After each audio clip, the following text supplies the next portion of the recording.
دوسری چیز دیکھیں، پاکستان کا جو سب سے بڑا مسئلہ ہے وہ ہے جس کو انگریزی میں کہتے ہیں رول آف لا، مطلب انصاف، مطلب قانون کی حکمرانی، مطلب کہ قانون کے سامنے سب ایک برابر۔ اصل میں جو ہمارے نبی صلی اللہ علیہ وسلم کی جو ایک حدیث ہے وہ سب کچھ کہہ جاتی ہے کہ تمہارے سے پہلے بڑی قومیں تباہ ہوئی، جو طاقتور ڈاکو چوری کرتا تھا اس کو نہیں پکڑتی تھی اور کمزور کو جیل میں ڈال دیتی تھی، اور یا میری بیٹی بھی اگر چوری کرے گی تو اس کو سزا ملے گی۔ یعنی کوئی قانون سے اوپر نہیں ہے۔ یہ سب سے بڑی جنگ ہے پاکستانی۔ میرے پاکستانیوں سمجھ جاؤ، یہ ہے اصل جہاد اس ملک کی۔ جب تک اس ملک میں ہم انصاف نہیں قائم کریں گے، جب تک کہ یہ طاقتور ڈاکو ملک میں دندناتے پھریں گے، اور جب بھی ان کو کوشش ہوگی ان کو قانون کے نیچے لانے کی، یہ بلیک میل کریں گے، دھمکیاں دیں گے۔ یہ انہوں نے کیا تماشا کیا کل ہماری سپریم کورٹ کے ساتھ؟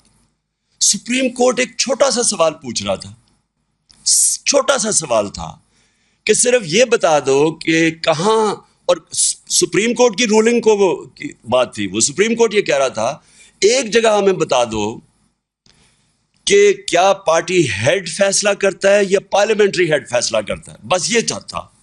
کیونکہ پارلیمنٹری ہیڈ نے فیصلہ کیا تھا اور پرویز الہی جیت گیا تھا، یہ کہہ رہے تھے کہ نہیں جی پارٹی ہیڈ جس کو انہوں نے آصف زرداری گیا اس کو شام کو مل کے، اور اس نے اس کو کہا کہ جی پارٹی ہیڈ نے دوسرا فیصلہ کر دیا۔ اب قانون کے اندر واضح سب کو ہے، کسی وکیل سے پوچھ لیں کہ کسی صورت یہ جو یہ کہہ رہے تھے وہ غلط تھا کہ پارٹی ہیڈ کا نہیں فیصلہ تھا، یعنی چودھری شجاعت کا فیصلہ نہیں تھا۔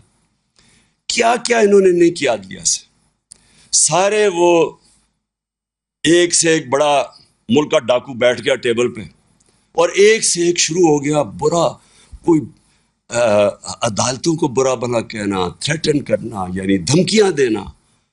اور یہی تھا جب نواز شریف کے یہ جو مریم کے نام پہ یہ جو فلیٹ پکڑے گئے پینما میں، یہ تو بیرونی انکشاف ہوا تھا۔ پینما کے جب جج بیٹھے ہوئے تھے وہ ایک ہی سوال پوچھتے رہے کہ یہ بتا دو کہ پیسہ، آپ نے کہا ہاں ہمارے یہ 4 بڑے بڑے محلات ہیں، بس یہ بتا دو کہ پیسہ کدھر سے آیا خریدنے کا۔ وہ جواب نہ دیں، سارے دنیا کی جواب دیتے رہے، اور وہ یہ بات صرف یہ کہنے کی، یہ قانون کے اوپر سمجھتے ہیں اپنے آپ کو، یہ سمجھتے ہیں کہ یہ قانون صرف کمیوں کے لیے ہے، یہ صرف عام لوگوں کے لیے قانون ہے، ہم کوئی بہت ہی خاص چیز ہے جو قانون سے اوپر ہے۔ اور یہ سب سے بڑا مسئلہ ہے پاکستان کا۔ جب تک ہم ان بڑے بڑے مافیاز کو، یہ جو بڑے بڑے کارٹیلز بیٹھے ہوئے ہیں، مونوپولیز بیٹھی ہوئی ہیں، یہ جو مل کے قیمتیں اوپر بٹھا، جس طرح شوگر مافیا بیٹھ کے اوپر چینی کی قیمت کر دیتا ہے، عوام کو پستا ہے، جب تک ہم ان لوگوں کو قانون کے نیچے نہیں لے کے آئیں گے پاکستان ترقی نہیں کر سکتا۔ اور یہ ہے اس ملک کی جنگ۔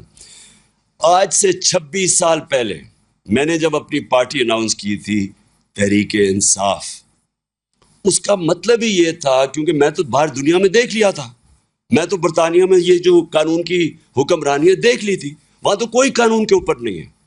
آپ یہ سوچیں کہ ان کا پرائم منسٹر بورس جانسن بھاری اکثریت سے جیتتا ہے الیکشن، اس کی پارٹی اس کو نکال دیتی ہے۔ کیوں نکالتی ہے؟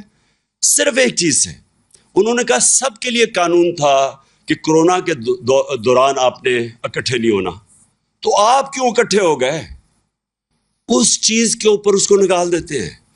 یہاں اربوں روپے کی پراپرٹیز ان کی باہر پکڑی جاتی ہیں، جواب دے نہیں سکتے، اور وہ لیڈر بنے ہوئے ہیں۔ اور اس کی 2 وجوہات ہیں۔ سب سے پہلی کہ اس ملک کے اندر ہم نے آنے نہیں دی قانون کی حکمرانی، یا ملٹری ڈکٹیٹرز تھے، وہ ویسے قانون کے اوپر تھے، وہ ویسے قانون توڑ کے آتے تھے۔ پچھلے 62 سال میں آدھا وقت ملٹری ڈکٹیٹرز رہے ہیں اور آدھا وقت یہ 2 خاندان رہے ہیں، اور یہ 2 خاندان جب بھی ان کو کوشش کرتے ہیں، ان کے کرپشن کیسز، یہ سارا وقت یا تو ملک سے باہر بھاگ جاتے ہیں، اور یا پھر یہ سارا وقت یہ کہتے ہیں کہ جی آپ کی جرت کیسے پڑی کہ ہمیں قانون کے نیچے لانے کے لیے۔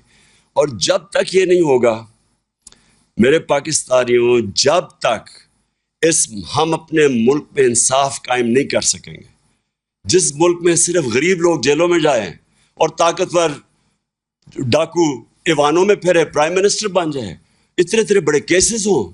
جب تک ہم یہ نہیں کر سکیں گے, یہ ہے اصل جہاد اس ملک کی. تو میری کوئی کسی سے دشمنی نہیں ہے. مجھے یہ بڑا عجیب لگتا ہے کہ کہتے ہیں جی, مجھے کئی صحافی بھی کہتے ہیں عمران صاحب آپ ان سے کیوں نہیں بات چیت کرتے, آپ بات ہی نہیں کرتے. بات چیت سب سے کرتا ہے پولیٹیشین. طالبان ہیں, جو ٹی ٹی پی ہے, ان سے بھی بات کرنے کے لیے ہم تیار ہیں. ہم وہ جو بلوچستان کے اندر جو سیپریٹسٹ ہیں ان سے بھی بات کر سکتے ہیں. سندھ میں جو کہتے ہیں سندھو دیش, ان سے بھی سب سے بات کر سکتے ہیں. لیکن جس دن آپ چوروں کے ساتھ ڈیل کرتے ہیں, آپ کا معاشرہ تباہ ہو جاتا ہے. میں آپ سے پوچھتا ہوں, کیا اگر آپ کے گھر کو کوئی ڈاکہ مار لے اور آپ کہیں جی آپ اسے بات کریں, آپ کیوں نہیں بیٹھ کے بات چیت کر دیتے, تو وہ تو سارے ڈاکے مارنے شروع ہو جائیں گے. آپ اگر جب تک سزائیں نہیں دیں گے ڈاکے مارنے والوں کو, تو معاشرہ تو چلتا ہی نہیں آگے. یہ ذہنوں میں ڈال لیں کہ بات چیت میری کوئی ذاتی دشمنی نہیں ہے, لیکن اگر ہم نے ملک کو بچانا ہے, اور کوئی ملک آج مجھے بتا دیں, سوئٹزرلینڈ, جو ملک خوشحال ہے, سارے خوشحال ملکوں کے اندر ایک چیز ہے, کوئی قانون سے اوپر کوئی انسان نہیں ہے. اور یہ ہمارے, پھر سے میں اپنی قوم کو بار بار بتاتا ہوں کہ میرے پیارے نبی صلی اللہ علیہ وسلم نے 1500 سال پہلے تقریباً یہ کہہ دیا تھا کہ اگر تم نے تباہ ہونا ہے تو طاقتور ڈاکوں کو چھوڑ دو اور کمزور کو پکڑو. اور یہ ہمارا اس وقت سب سے بڑا چیلنج ہے. اس کے بعد جو اللہ کا حکم ہے امر بالمعروف.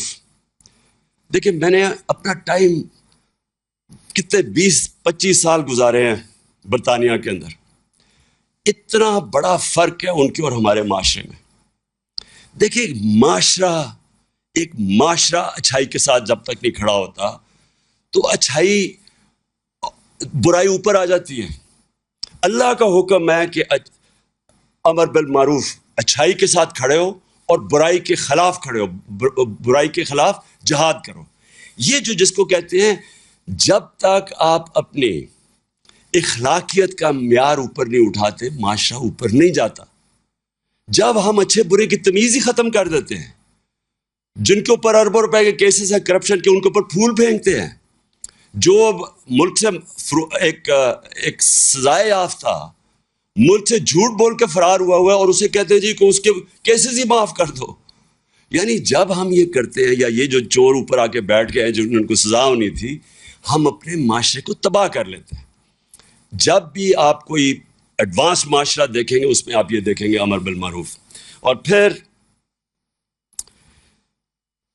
جو آخری دو چیزیں یہ ہے کہ پاکستان کو ایک فلاحی ریاست بننا ہے. فلاحی ریاست کیوں بننا ہے؟